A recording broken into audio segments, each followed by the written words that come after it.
Kyle, thank you for coming back. It's been a couple years since we talked, but excited to talk to you again. Yeah, man. Thanks for having me on. It's always interesting. It doesn't feel like that long, but I I know know. this. But yeah, it's like it's a time warp out here. I feel like sometimes. So, what are you training for? Because you really get the conditioning in.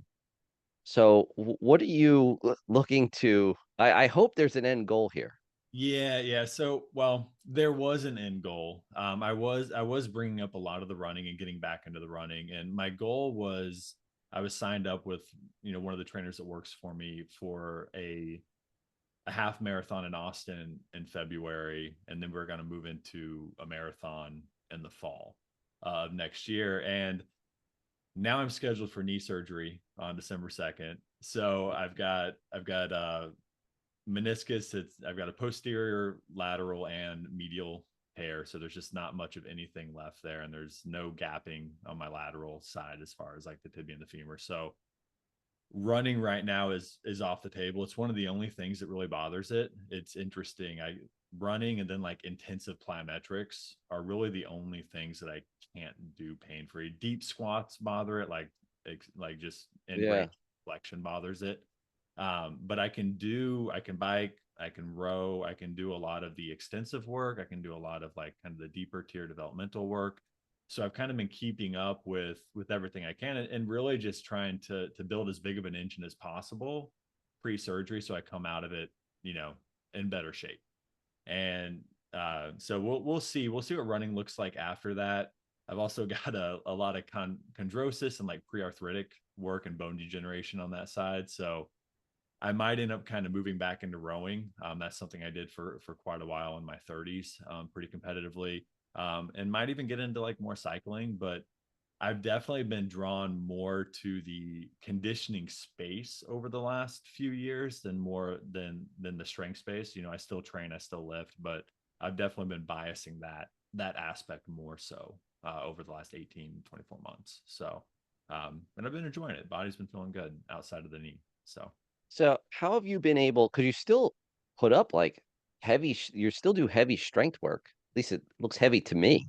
Um, yeah. so I guess how are you doing that? Because like your conditioning, if you just like follow along with what you're doing, like you're putting in more volume like as time goes by, and at least even with high intensities, like more volume of like pretty decent intensity conditioning work too. Yeah, so it's funny, man. Like I'm only strength training like twice a week for really the last almost 2 years. Like I've really cut it back. Like I've got 2 days that are strength, completely dedicated to strength work.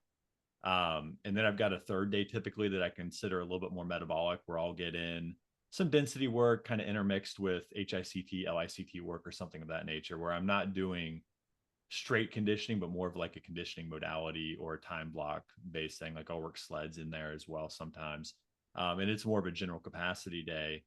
But the strength stuff itself, the thing that I found to be the easiest for maintenance is, I keep my primary lifts. I do keep them fairly heavy, and I keep them more in that kind of power range. Sometimes I'll get into like a little bit of like myofibril work, but generally I keep them. I try to keep them more in the power range, where I'll work, pretty high up into percentage 1RM, 80 to 85%. I don't go much above that anymore at this point for, 9 to 15 total reps, somewhere in that range. And then I keep a lot of my accessory stuff like very volume based. So it's almost like a high low model, where I stay out of kind of that mid range, like high stress myofibril. Yeah, yeah. So it's like I end up keeping a lot of the accessory work like very volume rate. So that's where I'll add like density sets or mile reps or something of that nature, where I'm accumulating like 40 to 50, sometimes 60 reps of these at low loads, but I keep them fairly oscillatory. Ends up feeling really good on my joints as well. And I feel like just from a pure tissue perspective, I get a lot of just, kind of good muscle maintenance out of that. It just keeps everything feeling really good, and kind of has helped me definitely not get bigger or anything of that nature, but I've over the last 2 years I've dropped my training considerably and picked up more conditioning, and I'm literally the same weight. I'm 6'4", 222. And it's like I've Yeah. been that way forever and it hasn't really changed. And I basically just kind of found like what's the minimal amount of strength work that I can do to maintain what I have and maintain that aspect of power, maintain the size that I want to be, while really trying to bring up my conditioning as much as possible within that realm. Do you vary your main lifts, or do you tend to keep those the same? And then I guess would you like change like the density work that you're doing? Like, do you change those exercises or Yeah. yeah, I typically cycle the main lifts every 8 to 12 weeks. And then the accessories, like I will cycle out even weekly.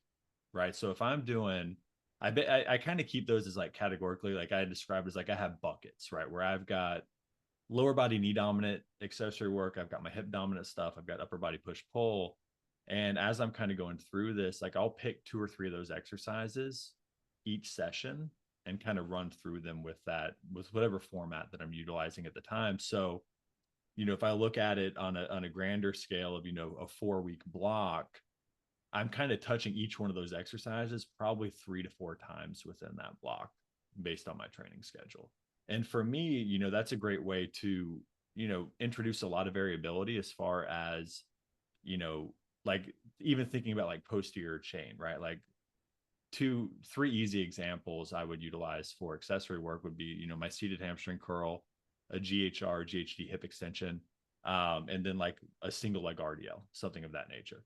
I also incorporate slide boards and a lot of other stuff, but those would be like 3 that I would use, and I can cycle through those and essentially just give that muscle system or that muscle group, those groups, like just a ton of different variability and exposures over the course of that, right? Where I can kind of work them from a lot of different angles and tissue orientations. Like I've got shortened position, I've got lengthened position, I've got lateralization of the pelvis where I'm getting some rotation in there with a little bit more glute med. So it allows for me to really work through the tissues a lot of different ways over the course of that block where, like I always tell people, it's like, it, am I going to like improve my 1 RM, deadlift and go compete in, powerlifting with that strategy? Like, absolutely not. But but for it's what not I, really going to go down that much. yeah, Yeah, right. kids probably just hang out right there. Exactly. For what I want out of it, it just keeps everything feeling really good and really conditioned, So, but yeah, I will switch out, for instance, like a trap bar deadlift to an RDL, every so often, a kind of 6 to 8 week span, maybe longer if I'm feeling really good with it. Again, I'm really only touching the main lift on each one once a week. So it's not like I'm taking a ton of volume there. Um, and then yeah, for knee dominant stuff, like the bilateral squatting has been kind of off the table for me. Just global load bothers me a little bit. So I've been doing a lot of unilateral work and feeling pretty good with that. So yeah, I'll do like, Hatfield RFE. I'll do a front foot elevated, reverse lunge with a little bit of load or something of that nature. Um, but yeah, and then from an accessory standpoint, various single leg work. I can do lateral lunges. I can do leg press if I want to accumulate volume in a more constrained environment. There's just a lot of options that can pop in there, especially if I'm going lower load, higher volume with those accessories. It just allows me a lot of freedom. And honestly, man, like as someone like I'm 42 and almost 42, and I've been training what feels like forever since I was 18 at the college level, pretty hard. It keeps me from getting bored, as well with the process, which is Yeah. nice at this point. Keeps me engaged. When you do your density sets, because this is something like I feel like I've just kind of like naturally gone towards for whatever reason, is like tending to do more high rep stuff. I'll say like weekly at some point, hit something for higher reps. If you do a 2 minute set of something, how many reps are you looking to get? Yeah, so this is something, if I'm looking, this is how I kind of validate appropriate loading, right? Because I usually do these at like a 1-1 kind of oscillatory tempo. So you're looking at Yeah. 2 second reps, right? So if I'm doing 2 minutes, I've already narrowed that down to 60 maximal reps. So if I'm loading these appropriately, and this is what I tell clients as well, it's like I'm probably shooting for somewhere in like the 40 to 50 range. And from there, as we're looking at like progress week over week, if somebody's like below 40, I'm probably going to have them maintain load and just shoot for more, the next time they go through it. if they're above 50, that's kind of my marker where it's like, okay, we're 80-85% of like your maximal reps theoretically within this block. I'm going to have you increase load 5 to 10% depending on the exercise, and we're going to go from there, and we're going to see where you're at. So that's where I kind of start them, and that's kind of my progressive marker as far as like auto regulatory there, where it's like we can kind of move in and just increase over time, and just increase both load and volume as we're going with those. Comparing something like that to you posted a workout a couple weeks ago. I've actually done it like 3 times since then. Actually, just I shouldn't say I've done the whole workout 3 times. Took the oxidative work, and I've done that 3 times Yeah, yeah. only. But it was like a banded plyo push up with like a band underneath your waist, the like lateral squat with a reach, the plate halo, and some deep range split squats. And I think you were doing like a minute on, a minute off, working Yeah. up to eventually like 2 minutes on, 1 minute off. Now is now you did that at the beginning of your workout. How would something like that differ from like the density set at the end? So that's where like I call those kind of developmental circuits. And again, Yeah. like By the way, I love them. I felt great, and that's why I kind of kept doing it. I'm like, this is really good. Like I feel ready to go, but not crushed in any way. so Yeah. I actually use those a lot of different ways. So I will use those as warm-ups with shorter duration with on like more like moderate stemmed oxidative days. Like I'll use them more so as warm-ups because the long if I keep them like 30 seconds to a minute, somewhere in that range, they end up being a really good primer without being too fatiguing. You just feel good. Like you work through a lot of range of motion, you get a lot of reps in, heart rate gets up. Like it's good. It's a good general warm up. But I will also use them. Like I'll use them as full sessions. Like my session on Saturday, I kind of did the same format, and I've gotten up to 90-second sets, and I ended up doing 4 exercises for 4 sets of 90 seconds, and that was just like that was kind of like my metabolic day.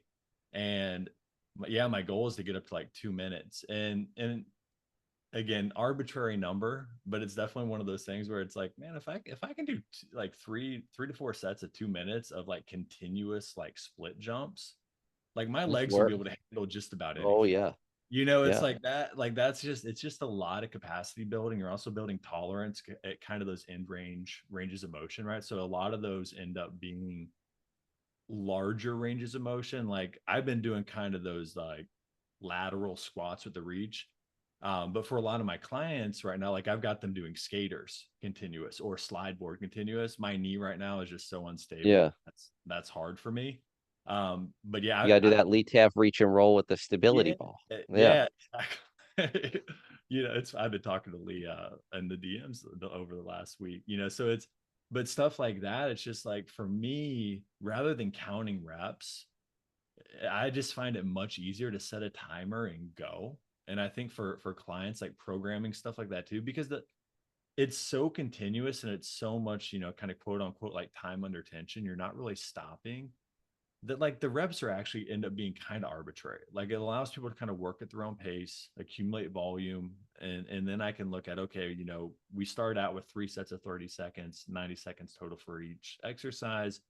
We move into 2 sets of 45 seconds, and 3 sets of 45 seconds, and 2 sets of a minute, and 3 sets of a minute, and so on and so forth.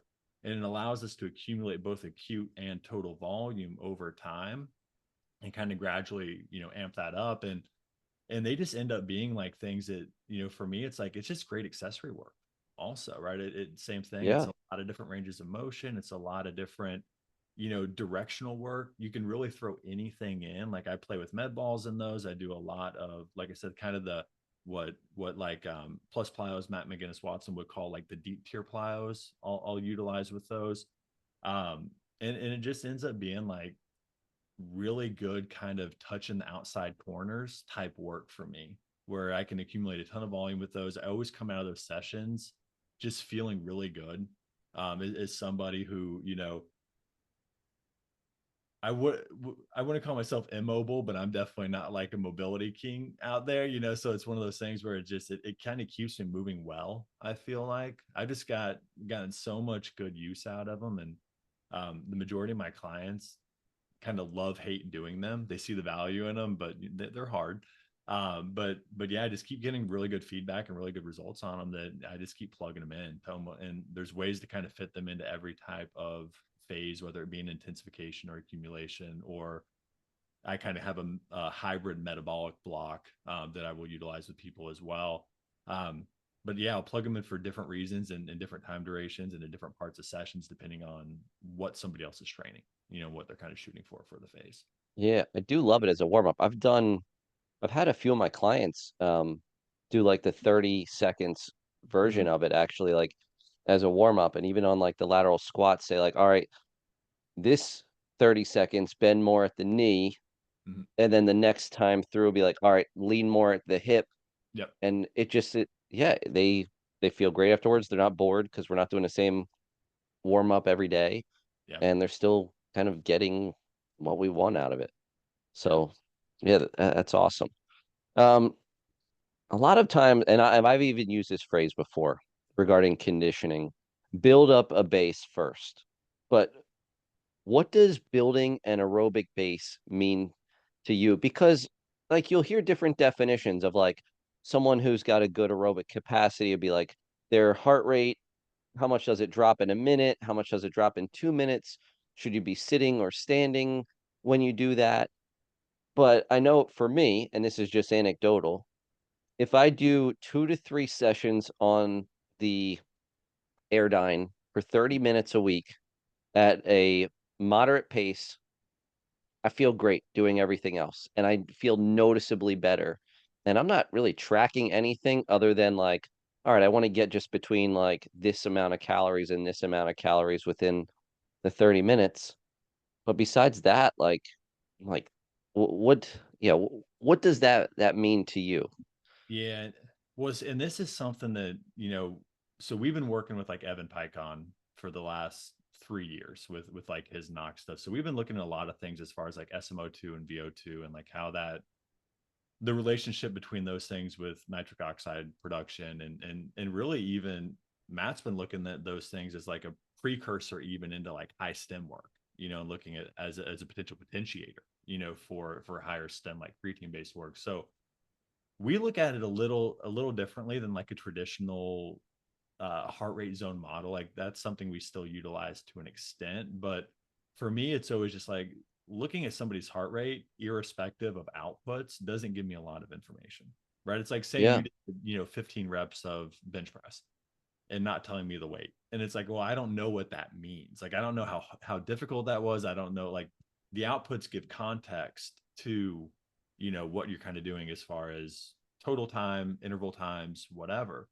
And so we look at it where we've got almost like we look at it more as like substrate utilization, where we've got like pure oxidative work. And we kind of even divide that into two realms where we've got low and slow oxidative or low oxidative. And then we've got like threshold work where we've got high end oxidative, but we're still trying to stay within that oxidative realm and use that as a substrate. And then we've got our glycolytic work, is more of our moderate stem stuff. And then we've got our creatine work, which is our sprint, speed, velocity, low volume, high intensity stuff at the top of the pyramid. And my goal with a lot of this is I I kind of stay out of like the low oxidative work for a lot of my clients. I have them try to get that elsewhere outside of training as much as possible, especially even in the gen pop realm. Like I found that if I can give somebody like really good threshold work, they don't need to do 45 minutes to 90 minutes of like 120 heart rate based work. Like yeah, nobody wants to do that. So I kind of look at more threshold work, glycolytic work, and high stem work, and kind of disperse that out. Like I run a concurrent model, so they typically get 1 to 2 threshold days. That's usually kind of the dominant session for a lot of people, because similar to what you're talking about in that like 30-minute block, that ends up being a lot of people's total time or total duration. I just split it up in the blocks under specific pacing scales. yeah, And kind of look at glycolytic work. That's something that I run once a week to even sometimes bi-weekly, once every other week, because that is going to be the much higher fatiguing, from a metabolic breakdown perspective and a systemic stress perspective. It's way higher than the other two. We kind of look at, if you look at the intensity volume relationship, and you kind of create an x-axis, right, where you see like intensity's up, volume's got to be down, and volume's up, intensity's got to be down. The actual stress profiles that we kind of see on that, and the recovery demands almost creates a bell curve where when you're in that midpoint of like moderate to high intensity and volume, that's where like the most recovery demands are. Like that's the most amount of stress that you can kind of push on somebody. And it makes sense, right? If you're familiar with like a Charlie Francis high-low model, like what he Yeah, always tried to avoid, the middle, right? The middle is absolutely. You better be below like yeah, right. 75% or above 95%. Yeah, so we look at like I see value in the middle because I'm not training sprinters, right? Sure. But a lot of my athletes, like the sports that they participate in, they're in the middle quite a bit within their sport. So when I look at that and that glycolytic work, like my big goal is I want them to get better at buffering acid and kind of, creating a larger threshold of that lactate cycle where they can work harder before that kicks in, right? So we do a little bit of glycolytic work where I want them occluding because that's kind of the pre-signal for that lactate. Um, but we're going to give them kind of again like a one-to-one work rest. We're going to keep those intervals in that like 30 seconds to 2 minute range. They're going to be pretty high intensity. Like I look at max wattage if I'm doing like assault bike work. I'll Yeah. keep them in like that, like a 35 to 40% max wattage, depending on That's duration of still intervals. work. Oh, Yeah. it's hard. It's hard. Yeah, it's Like still real work. I'll be pressing like one of my sessions the other day. I even just did like a 1 minute on, 1 minute off, and I was working at like 550 to 600 watts for as many rounds as I could. It's a terrible session.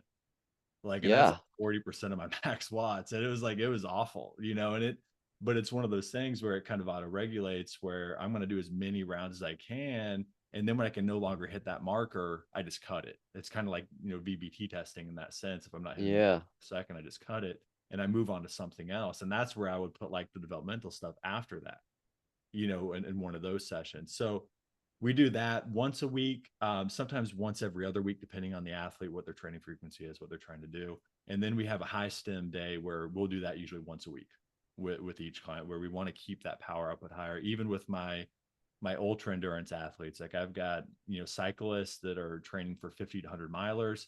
I've got a lot of marathoners, a few ultra people, and even with them we try to keep at least one day a week where we do high stem like creatine max effort work, keep the volume pretty low, but I always want them to touch that aspect and kind of have that in their back pocket because it gives reference to everything else. Because if I can rate, especially if we're doing everything, if I'm setting their tempos, like if I'm doing a bike or whatever, I can set their tempos off that max wattage where it's like I know it's like for most of their athletes, my oxidative work below slow, I'm going to keep that at like 10 to 15% max wattage. Get into threshold work, I'm going to keep that into 20 to 25%. For some of them, upwards of 30, if they're just a monster. Because with that, we're talking about usually 3 minutes to 7 minute, sometimes even Yeah. blocks. And then the glyco work, I kind of keep in that like 30 to 40% range, depending on where people are and what that duration looks like. And, and then when I do the sprints, that's where I kind of defer to Charlie, where it's like, if we're doing, repeat 10-second assault bike sprints, I'll usually give somebody kind of that minute 50 rest. So they have plenty of rest time. And I'll kind of, again, give them a rate cap of like 85% or higher. And once they can get 10 rounds of that, I'll move it to 90% or higher. And the goal is, can we get 10 rounds of 90% plus max wattage on 10-second repeats? And that's kind of what we look at. And it's like, by the time you can do that, we retest max wattage and you probably improve that a little bit. And it's like, Yeah. I've got a guy right now that his max wattage on an assault bike is 2,600. I can't even, that It's doesn't the even most comprehend in my I brain. I didn't even believe it till I saw it on a video. Like I was like, and he's a powerful dude. He's a former, like, he played professional hockey. His legs are just tree trunks, Yeah. and I've never seen a number that high. Like I was just like, that's so absurd. And he's one of those guys that when he did it, he didn't even know it was absurd. He was just like, "Is this good?" And I was Yeah. like, "Dude, like that's nuts." Yeah, so it's super interesting. It's fun to watch, but yeah, he'll be doing repeats at like 2,200 plus with those, and it's just like, it's what he's broken like 3 assault bikes in his gym. It's so dumb. But I have everybody kind of run with that. He Yeah. sucks at the oxidative threshold stuff. He's a super high occluder, right? Like Yeah. the joke is we don't have to train a lot of glycolytic work because everything turns glycolytic as fatigue sets in, right? Like your high stem stuff turns glycolytic as fatigue Yep. and your oxidative stuff. Like everything meets in the middle with fatigue, right? So it's like we don't train a lot of that with him because he just gets enough anyway. And it's just like you just pile it on. How often would you say you hit your max heart rate? Like how I guess like weekly, biweekly, because Yeah. I think it was Andy Galpin on like Andrew Huberman's podcast being like, here's a couple general rules that I like to go by. You do zone two work however often, but you should hit your max heart rate at least like once every 2 weeks during a conditioning session. And I'm high. I'll tell you what, like I might hit it like a few times a year. Like it is not that often. And like his reason for it was like you want to improve like the contraction ability of the heart. So I get it, but Yeah. yeah, It's but I'm not interesting. rowing that much either. So yeah, Yeah, like I'm definitely someone like I hit it more often than that probably with yeah, the threshold work. Like I do, and it's funny. I've talked with a few coaches about this, and I want to make sure I give people credit. Like I always thought, I'm not trying to name drop at all, but like it's just people I've talked to about, like Alec Glennis and I've talked about this, where at the end of the day, like these rules kind of change the more fit you get, right? And I think that like if you're doing like a lot of threshold work, like you're working at 90% max heart rate weekly, yeah, right? So like you're gonna yeah, have a higher incidence of touching that max heart rate. And like so I mean my theoretical max heart rate by the I won't say the algorithms, but by the math is like 178. And I hit like 170 plus every week, yeah, usually twice. Usually within my glyco session and my threshold session from that perspective. But it's like I can hit 170 and still like pass a talking test. Like I can be talking to somebody as I'm kind of working within like I'll run, I did a couple weeks ago 6 rounds of like 4 minutes alternating between a ski erg and a bike with 2 minutes rest. And that was the threshold session for me. And I hit 170 on every round and dropped into the one teens in every 2 minute block. And I was able to maintain that through 6 rounds of 4 minutes. So it's like yeah. for a total duration of 24 minutes. And it's like I think there is benefit to just being able to accumulate more and more work at those higher heart rates, right? Just physical or even cardiac adaptation aside, one of my things with a lot of my athletes is it's like, in a game, like if you're a soccer player, you're going to have to like work at a maximal heart rate, probably for You extended are, time, yeah, right? Like it's going to be something that it's going to pop up and you need to be prepared for it. So if I can get people where they can work under longer durations and maintain or even increase outputs under those physiological constraints, they're going to be a better athlete. They're going to perform better in whatever they're doing. Right. So that's actually something that I end up training quite a bit with people where it's like, I want you 165 to 170, and I want you to be able to accumulate like 5 minutes of work in that realm. So it's not always like max heart rate. Like I definitely have hit 180, plus a few times. That's not a weekly thing, but it's probably like a monthly or every other month. yeah. A couple summers ago I was doing 300 repeats on the track, and I did Oh boy, yeah, it was the session was 15 300 repeats uh at mile pace, right? So it was like for me it's like I was running them at like a 6 minute mile pace, so the I was trying to get them all in basically under a minute, and or a minute 15 something in there. And about halfway through I just completely crapped out, and I'm looking at my watch and I was like at 200, and I was like, that's not I was like, it was one of those days where I try to always go early. It was like 8 a.m., but yeah. it was already like 85 degrees and super humid and muggy, just in Missouri. And I was just like, like blacking out. Like I was seeing spots in between my runs, like in the rest periods. Because I always we always joke it's not the run itself; it's when you stop and you're trying to rest in between the things that like everything rushes back and catches up to you, and all of a sudden you hear your pulse in your head, and it's like your vision Yep. blurs a little bit. And I was like, that's probably enough for today. Like I think I did like 8 rounds. I was like, I'm gonna cut this short. Like if I see a 2 on that marker, I'm probably about cooked at that point. It's just like, but it was terrible. Like I laid on the turf for like just found a shady spot and laid there for like 10 minutes. Just That's what you got to do sometimes. I know, like, before we started, I mentioned like the other guy that I have the gym with. He's a former swimmer. mhm. He can work so long at his like Yeah, max heart rate. It is unbelievable. Like we'd be doing a workout together. This was back when we were like training for like different types of like events, whatever. One of them was called like the civilian military combat. It was like a CrossFit event followed by run up this mountain. And we'd be training together and he'd be like, "Whoo, this is getting hard." And I'd be like, "Yeah, it is." And then he just keeps going while I my pace slows down. He's like, "Oh man, that was really hard." But like kept the same exact pace the whole time. Yeah. yeah, yeah. When I was running prior to kind of having to stop, it's we had like 4 days, and like one was a long run, two were more like threshold days, and one was more of like a tempo, like a faster interval day. And like the long run day, like I would actually try to keep my heart rate like the goal was sub 140, but for me, realistically, it was usually like sub 150. Like I was like, if I can keep under 150, I feel like I'm actually getting like an oxidative, response. And those would be,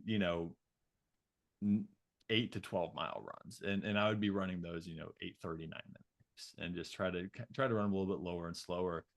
But like the threshold runs, like we would do, 6 to 7 miles and not really look at heart rate at all, just try to keep like a 6:30 to 7 pace.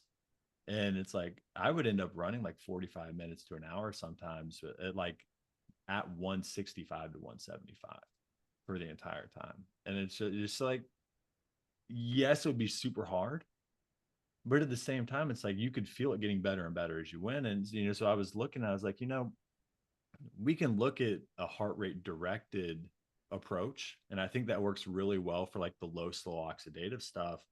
But if you're working at like threshold work or glycolytic work, I kind of look at an output approach where I have a direct pacing scale and markers Yeah. one hit output wise, and I kind of let the heart rate catch up to that. And it's like as long as I can maintain that, if I can maintain outputs but see heart rate lowering over the same workout over and over and over again, or more exposure to the same workout, like that's another form of progress. And at that point, maybe I can take that pacing down 10 to 15 seconds or something of that nature. So it's like I look at that where, I don't want to say the oxidative low and slow stuff is the only time that I really care about heart rate, which, again, that's your pure aerobic stuff. It makes sense to have Yeah. heart rate directed a little bit, but I really don't look at heart rate that much on any of my higher intensity work. I really follow the outputs. And as long as the heart rates are kind of in a range that I'm looking for, again, like for most of that stuff, it's going to be 85 to 90% typically max. I'm okay with it, and it's just data, and it's like, okay, well, if I can maintain these outputs and watch my heart rate drop a little bit, then I can just move the outputs up, right? And then I can kind of again like watch it climb up and work at that range again, and just watch the heart rate drop over time over exposures, and kind of get to where I'm going. But especially with the interval stuff, as long as I can drop below 130 in my rest times, like I'm feeling pretty good about it. I kind of keep those rest times 1 to 1 to 2 to 1 with the threshold and glyco stuff as much as possible. Now, do you usually try to stand up during your rest or like lean over or because like training hockey players, it's like they are going to be sitting down on the bench. Yeah, But like somebody like a basketball player, you're not like sitting in the middle of the court or a soccer player, like you're going to have to keep on either walking or like I do a lightly lot of moving. Yeah. I do a lot of walking rests where, and if I'm on the bike, I just do a slow pedal. If I'm getting Yeah. goals where I mean, like literally like 30 to 40 RPM, like just like super slow legs. Yeah. Same thing if I'm on a treadmill, I do a lot of walking rests where I'll just take it down to a really slow walk in between. I try not to stop completely, except with the high stem stuff. I'll usually stop completely, like on the actual sprints. Maybe walk a little bit, move around a little bit. But for the threshold work and the glyco work, especially the glyco work, a little bit of light pedaling on a bike actually helps flush some of that shit out of your quads and Yeah, yeah. kind of helps you get through the next few rounds. And is beneficial. Whereas it's like if you sit down and you got hip flexion and knee flexion, you're locking it all in there. You're not, you're not circulating any of that out of the tissues at that point. We were talking to there's another coach that one of his like glyco protocols is they actually do they'll have somebody they'll grab a kettlebell. I'm not even sure what like his weight. He does it with a lot of his high school, and college players, but they'll grab, a kettlebell and they'll do, basically 15 to 20 like goblet squats, and then they'll sit like in a full squat for a minute and they'll repeat that 3 times, basically as a way to just like build acid tolerance within those tissues. It's like a worse Tabata. It's absolutely terrible, and it's like I did it on a bike. We had a modified version that we were working on with Evan where it's like you do a max effort 30-second sprint, and then you would sit in a squat for we did 2-minute sits, and you would repeat that 3 times, and it's one of the worst things I've done. My quads have never felt that terrible like in a session by the third round. It was Yeah. just so gross. And it's like the third round, it's like I could barely hit like 600 watts. Like it was so bad, and I just couldn't even move my legs. It's like trying to like run in sand. It's brutal, brutal, brutal. The place I used to work had a Jacob's ladder, Oh and it yeah, would be like we had like a 3-minute challenge. How many steps could you get? And that was, I'll never forget. Like, got off of that, laid on the ground for like 20 minutes, made my way to like the break room where there was a couch, laid there for like another 20 minutes, and before I'm like, I can finally move. Like, just the yeah. pain. when, Yeah. when I was way back in the day when I was working with Pat at Peak when we were both in New York, we had all kinds of like we had a challenge every week with like between the Jacob's ladder and oh god, I just lost the name, but the upper Oh, limb, Versa climber. the Versa climber, where it's like we would just set like a number of floors goal, and it's like who could get there the fastest, and it would be everybody on staff had to do it, and it was just absolute. It was so crappy. Like it was so terrible every time. Like those two machines are just awful for stuff like that. It just everything hurts by the end of it. But It does. At what point, like let's say you have an athlete come in over the summer during an off season or something. At what point, and you might do it at the same time, would you keep the intensity the same, but try to increase their working to rest ratio versus keep the work rest ratio the same, but try to improve the intensity over that time? so this is where like for our assessment purposes, like we're really looking at, what is this person's actual performance limiter? Like, Yeah, is it upper end, output? Like, is it force production?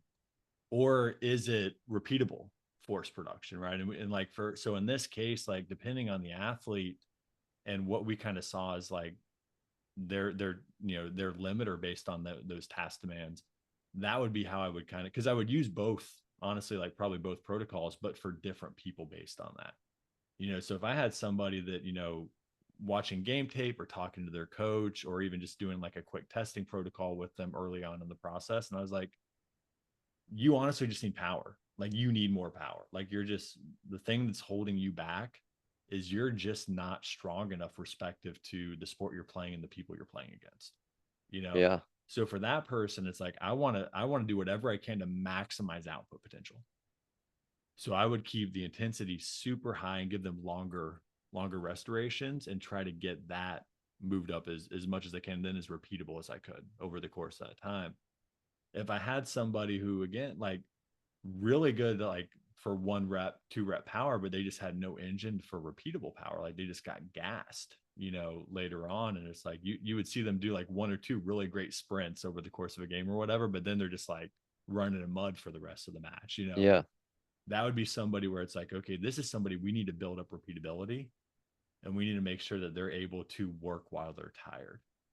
And that's where I would do something where it's like, okay, we're going to keep like that 85% cap on some of this stuff, but we're going to try to really increase your amount of repeatability and probably decrease your rest time throughout the course of this, to where it's like we can keep high effort repeats with shorter durations, and the goal is to like be able to maximize that by the end of whatever duration I'm working with them, from that perspective. And I think for that, it's like, from a testing duration, like we keep the training and the test like, pretty much the same. Like one of the things we talk about a lot is like, is your testing trainable? Is your training testable? Like how much actual like direct alignment and carryover do you have with those things?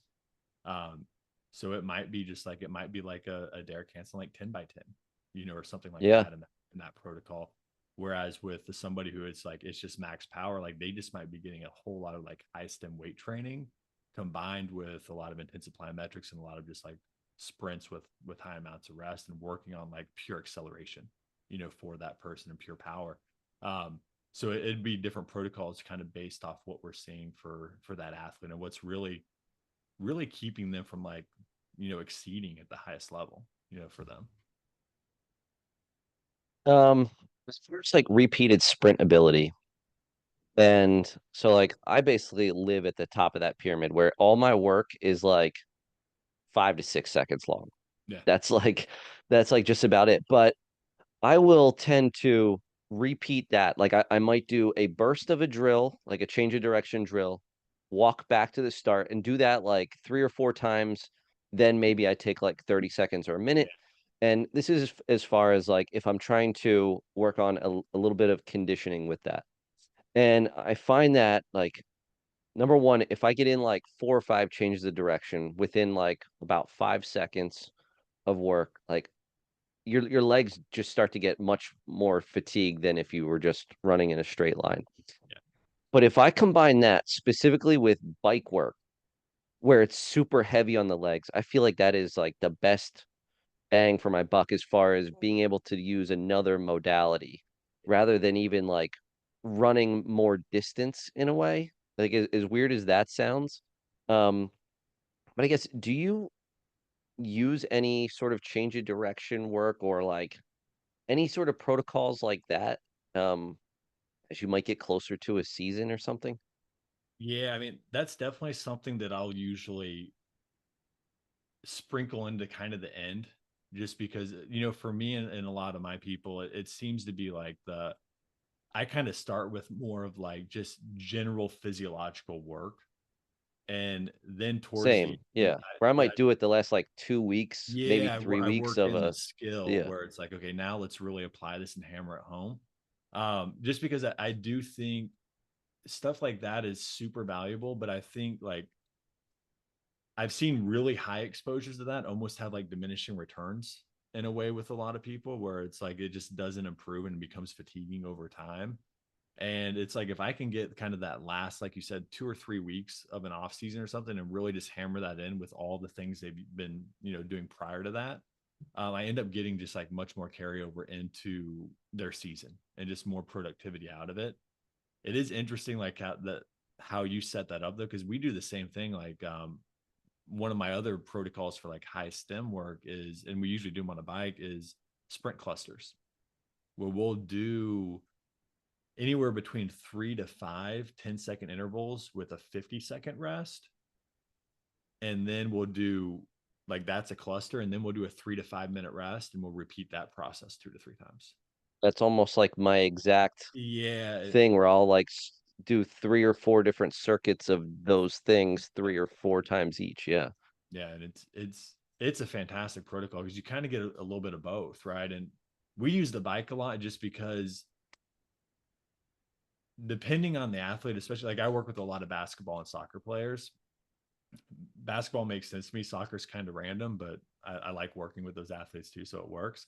But it's like they have so much, even in the off season, it's like they have so much just court time and field time. They're always on their feet, that I find the bike, if I'm just looking at like a physiological adaptation I want to try to set, the bike works really well because it obviously it's non weight bearing for them, but it's also like it's idiot proof. Like you can't mess it up. Yeah. It's just like you can put max effort into it if you've got that fan bike.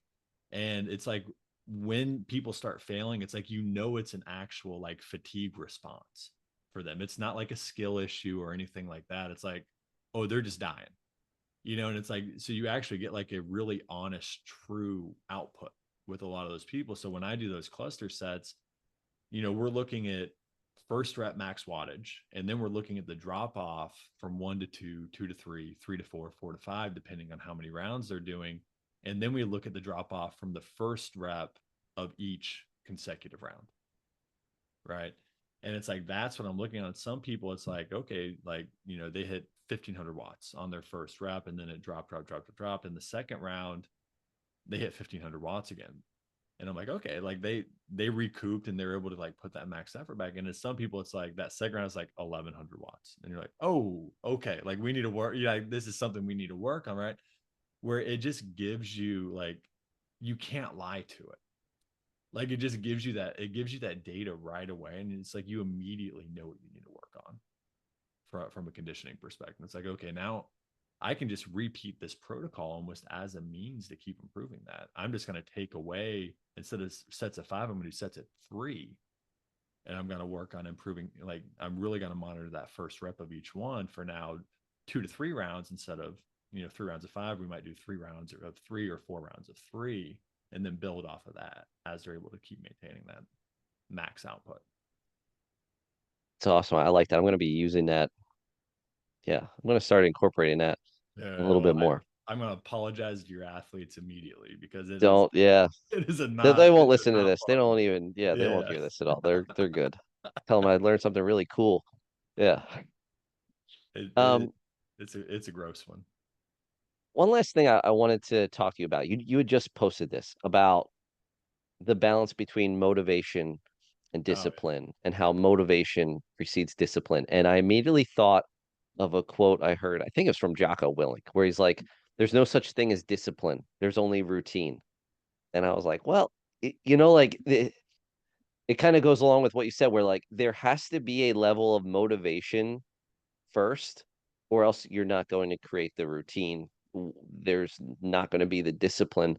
So I always think about no matter who I'm working with, always setting a goal of some point. So there's some sort of motivation to Yeah. work towards. Yeah, and this is so for people, watching this or listening to this, like I also have a master's in psychology, and I did I wrote a lot of papers and did a lot of research into motivational and leadership dialogue. Like that was my emphasis, for my graduate work. And like everything that you look at from teaching the motivation to coaching the training in that realm, from again like um more like you know disciplinary theory, whatever, like all of it kind of leads to like, yeah, like discipline is super important. um but at the end of the day, it's like you're never going to be disciplined in anything that you weren't previously motivated to do. Like nobody just does anything randomly, right? So motivation always precedes discipline because it's a choice that you make, right? There's always going to be an emotional aspect prior to the logical aspect. And yes, motivation wanes as things get hard, and usually as things become really familiar, because motivation is also tied emotionally a lot to novelty for a lot of people, and kind of doing things differently, or things that are excitable.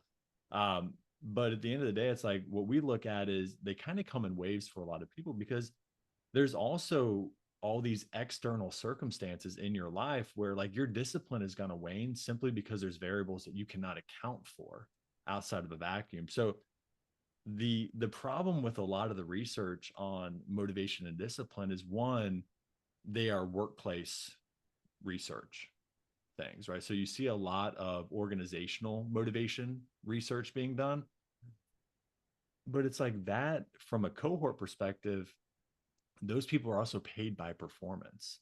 So they're Yeah. motivated to work hard inherently, right? It's like that's the part they leave out. Like they're taking a cohort that's already motivated and trying to cut the motivation aspect out of the actual research. And like all of a sudden it's like, yeah, discipline's super great. Like higher discipline, employees work well.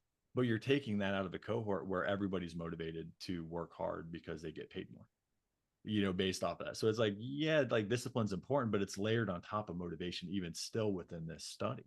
Right. And I think, even with a lot of, whether it's an athlete or whether it's, a weight loss client, right?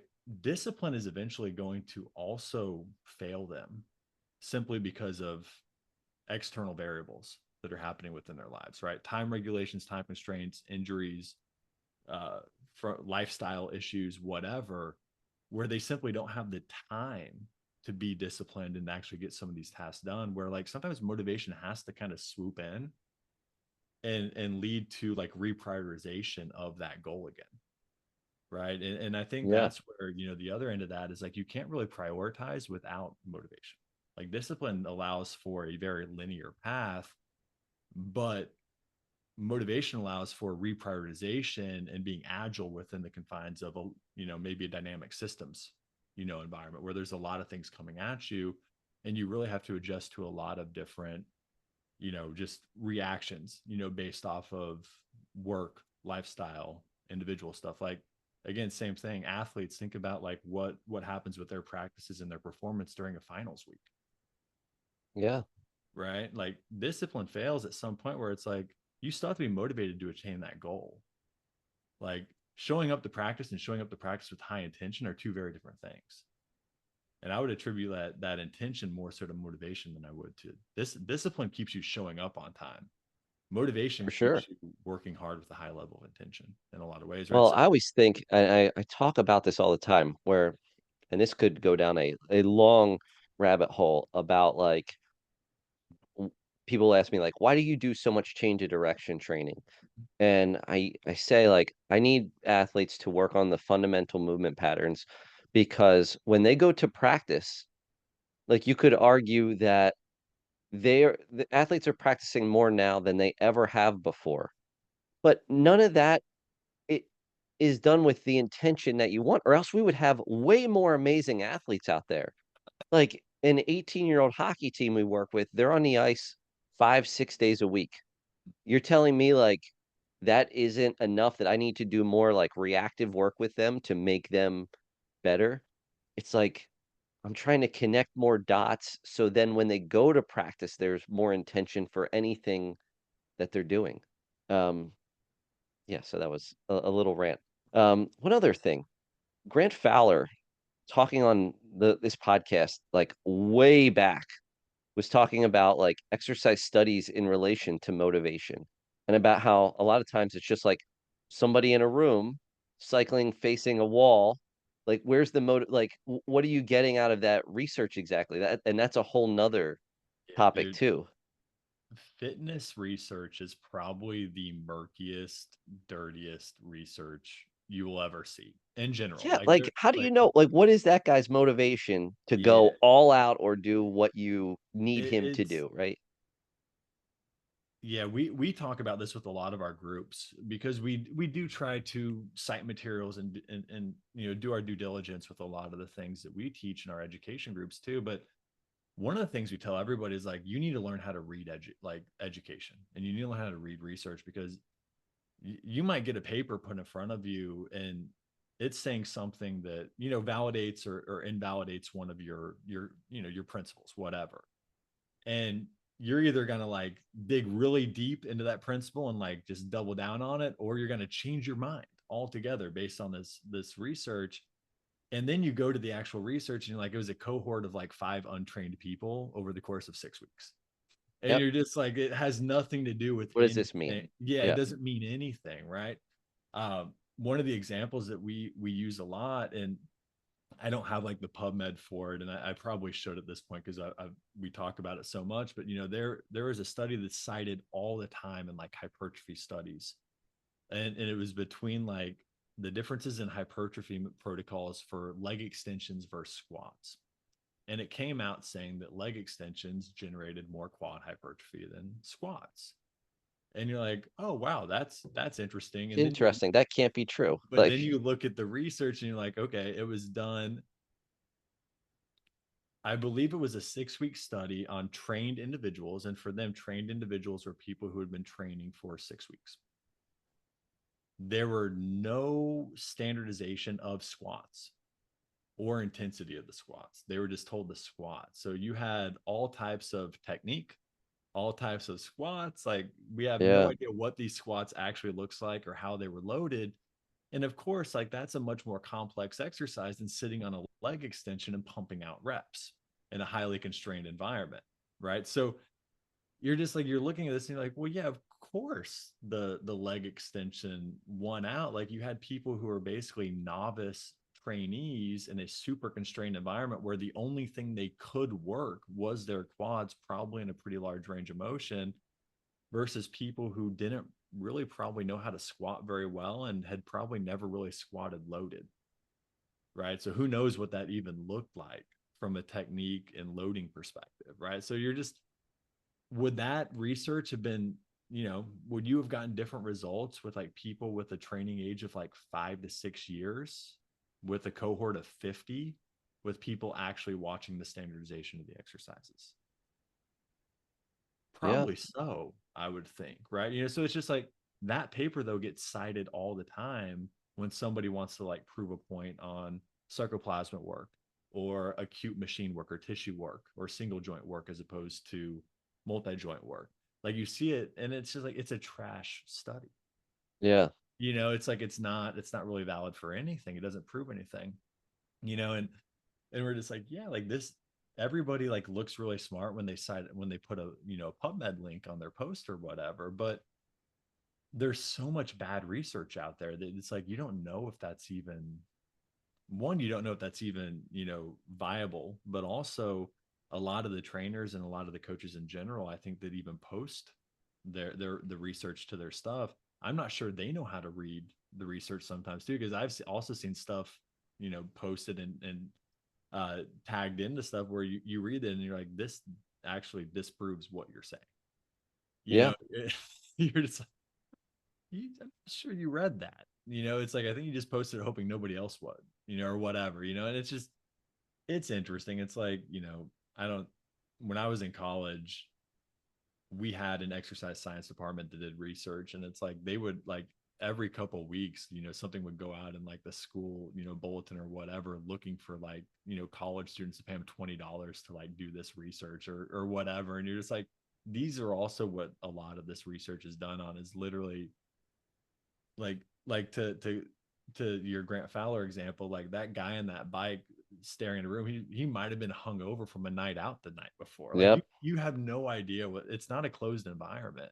Like you don't have a vacuum. So it's like you also have no idea what other additional variables, might have come into play with this. This might just be a guy who's like, I'm gonna make $20 in this 45 minutes. And I'm just Yeah. showing, and it's just Gonna like pay my bar tab from last night. it just is what it is, and it's like, but at the end of the day, that ends up getting published because they have some numbers and some data, and you're just like, it's as Really interesting to dive yeah, into though.